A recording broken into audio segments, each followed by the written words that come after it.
So, greetings, friends. Tonight's talk is on the 10th chapter of the Dhammapada, referring to abandoning violence. This is probably an underlying significance of this chapter is how it points out that isolating individual teachings and calling that Dhamma practice completely misses a point. And the point that I'm making is a lot of people will take on this idea of nonviolence, the Hindu term ahimsa, and calling that in a general way some type of Dhamma practice or spiritual practice. For one thing, ahimsa in relation to the Hindu practice, Hindu is a religion that the Buddha studied and rejected as not leading to his goal of understanding. I'm not putting down the Hindu practice. If he studied Christianity, he likely would have come to the same conclusions, or other religions. The Buddha didn't try to establish yet another religion. He didn't see himself as savior. He just taught a very specific Dhamma to recognize and abandon ignorance of Four Noble Truths. So as we develop an understanding of Four Noble Truths, as seen in this chapter, in the Buddha's words, violence is non-violence, abandoning violence is a natural development of a mind that is rooted in wisdom. In other words, a mind that has integrated and developed the Eightfold Path, a mind that is well concentrated through that singular meditation method that the Buddha taught, is not prone to violence. It's free of violence. And so when you take, and again, this is something that happens often with the Dhammapada, is one line or a couple of lines are taken out of the overall context, and it's decided, well, that sounds pretty good. That's going to be my Dhamma practice.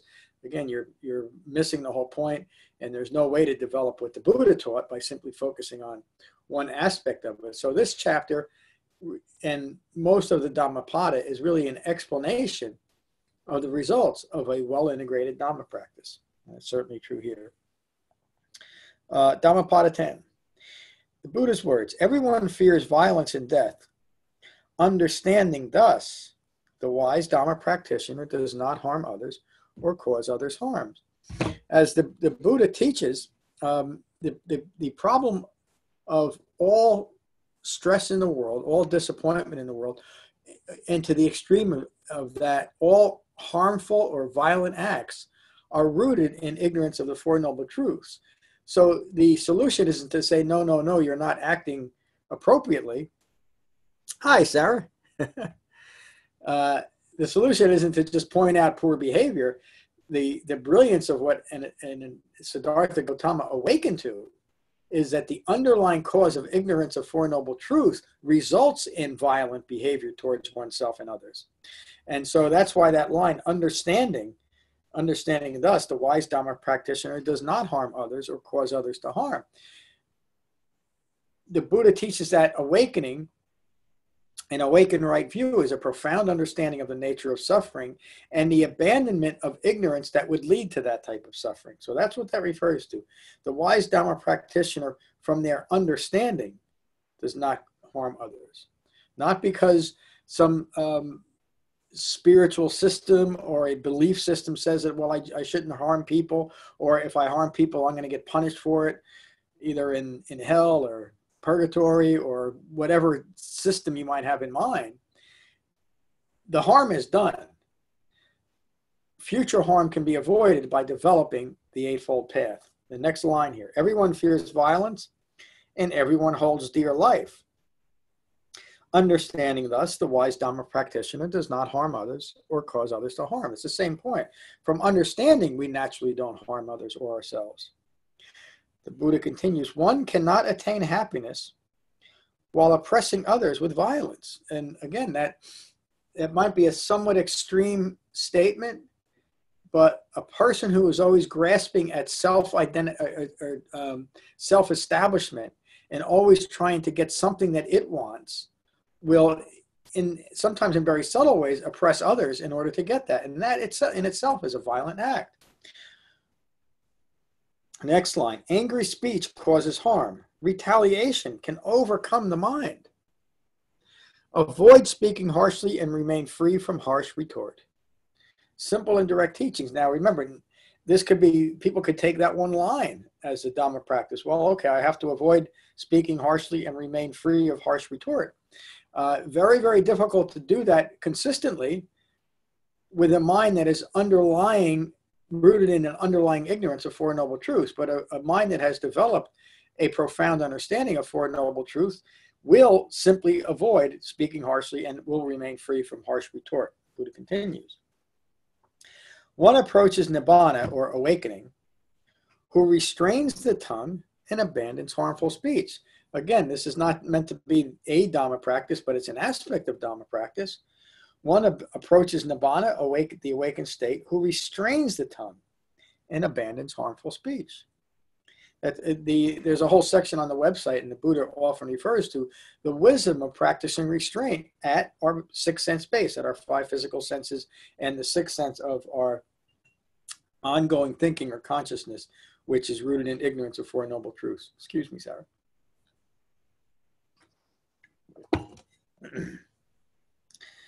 As a cowherd drives cows with a staff, so too does aging and death drive the lives of people.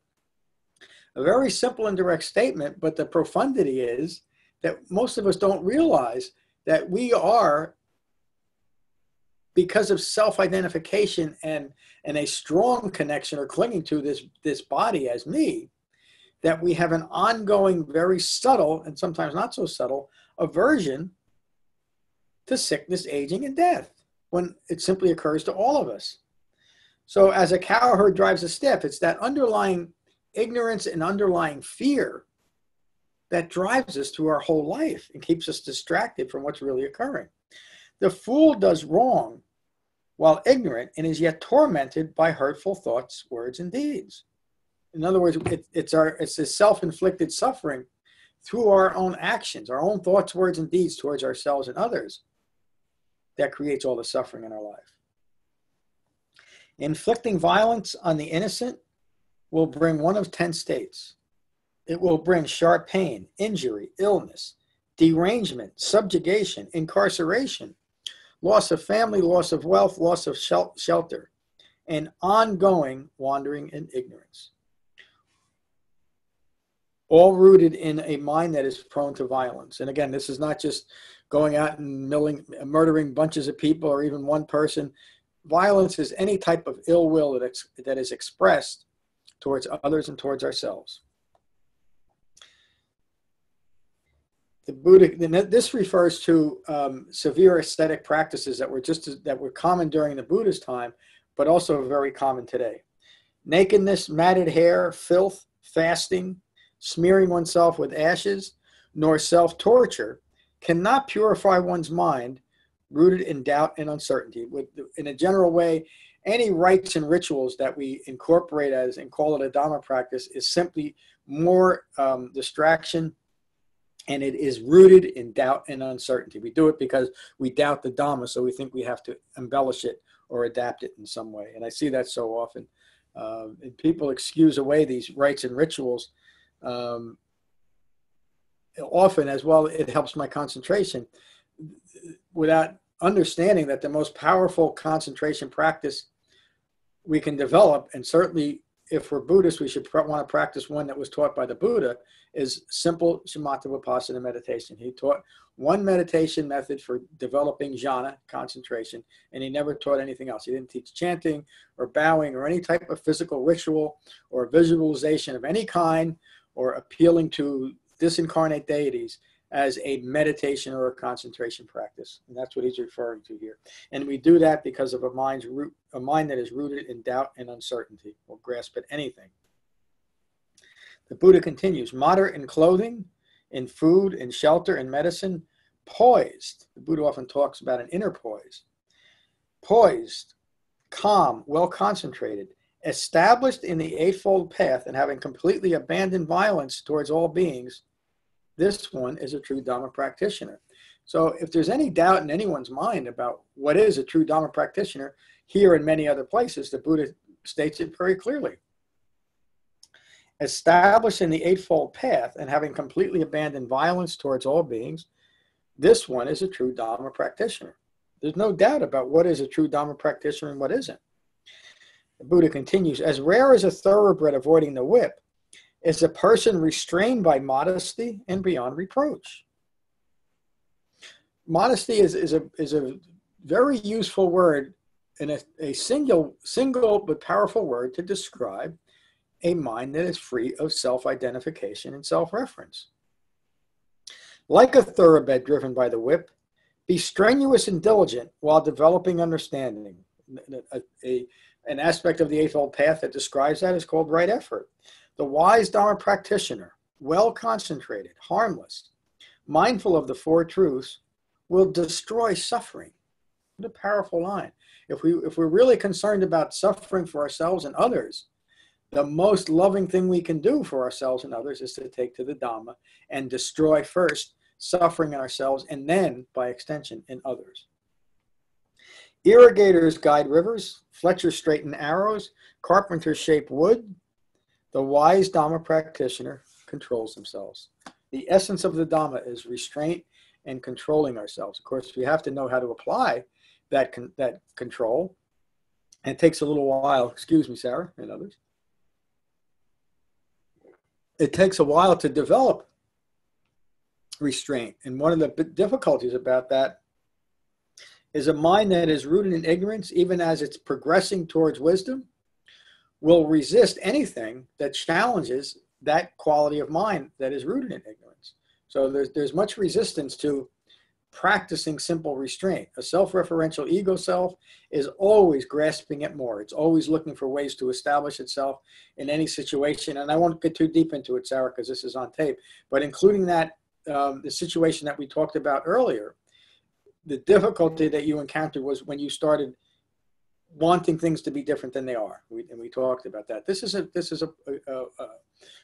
important point of the Dhamma. When we simply have practiced restraint and an irritating or disappointing situation comes up, we don't lose our minds over it because we recognize that the situation itself is impersonal. There's no me in it. But when we are still clinging and still entangled in the world, we don't even recognize that we are sticking ourselves in a situation, sticking ourselves in a sticky situation. It's hard to get it out of. So that's the point of this. In general, this chapter is another way of the Buddha and hopefully me saying be very, very gentle with yourself, and then you can be gentle with other people. So that's tonight's talk. Thank you for joining. Sarah, let me unmute your mic and see if you have anything to add tonight. There it is. I just wonder, I don't really know how the chapters and verses, like, where are you? Oh, okay. Good question. The Dhammapada is a 26 chapter book. Let me, since you asked the question, let me give you the whole answer. Everything I teach comes from a set of books called the Pali Canon. The second book within this larger volume is called the Sutta Pitaka. And in that collection is every teaching ever gave by an awakened human being. And that's the only thing I teach about and teach from. In that larger volume called the Sutta Pitaka are smaller books. The smallest book is called the Khuddaka Nikaya. Nikaya means a smaller collection. And within even that is a section of books, or a book called the Dhammapada. And the Dhammapada is a 26 chapter, smaller book in the larger volume that presents concise teachings of the Buddha in a way that wasn't able to be classified in the other volumes. In other words, it's simply a collection of concise teachings. In and of itself, the 26 chapters is a fairly complete teaching of the Buddha, and it's very easily accessed and read. So starting 10 or 11 weeks ago, I decided that the Thursday night talk, for the most part, is going to be based on one chapter of the Dhammapada, and that each week I'll be adding another chapter. In other words, last week was 9, tonight's 10, next week will be the chapter 11. On the website, on the drop-down menu on just about every page, near the bottom, you'll see Dhammapada-concise instruction. And that includes every chapter and a talk for every chapter going back to chapter 1, concluding now with chapter 10. So over the next 15, 16 weeks, we'll be concluding these talks on the Dhammapada. So it's a great book to read. You can go back to the beginning and catch up on this. And eventually, maybe before I'm done, I'm going to publish the book on the Dhammapada. Right. Thank you. Excuse me. It really is a marvelous addition to our Dhamma practice, because it's something that we can always reference, especially when we have the overarching context of the Dhamma. So, and then the other thing, Sarah, I think you would say that as you're developing the Dhamma, and I don't mean to put words in your mouth, tell me if this isn't true, that you are developing, just to use a strong word, a less than violent stand towards yourself, meaning you're more gentle with yourself, and because of that, you're more gentle with others. Is that a true statement? Oh, absolutely. Yeah, and isn't that marvelous? Yeah, just the non-judgmental, not to judge the thoughts, not to judge the feelings, just to acknowledge them as they are, whatever they are. Yeah. Whether they're whatever they are. Yeah. And there's so much freedom in that. Yeah. I mean, that really is what I'm sorry, I interrupt you. Please continue. No, I was done. And it is just that simple. But again, you didn't just decide, okay, I'm just gonna be a nicer person, because that doesn't work, does it? But you work at changing your underlying thinking. That sixth factor there, and that's what brings the results. So and the reason why I asked the question, as we change the way we look at ourselves in relation to the world around us, including other people, our behavior changes, and we simply and naturally become much more gentle people. That's when people think of the Buddha, isn't that the picture of him as this gentle human being sitting peacefully, isn't it? Because that's the exemplar of an awakened human being. That's what we're working towards. You're making great progress, my friend. Thank you. Okay.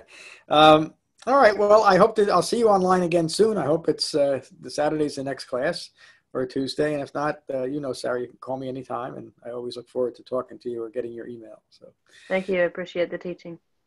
Have a peaceful evening. You also. Bye-bye.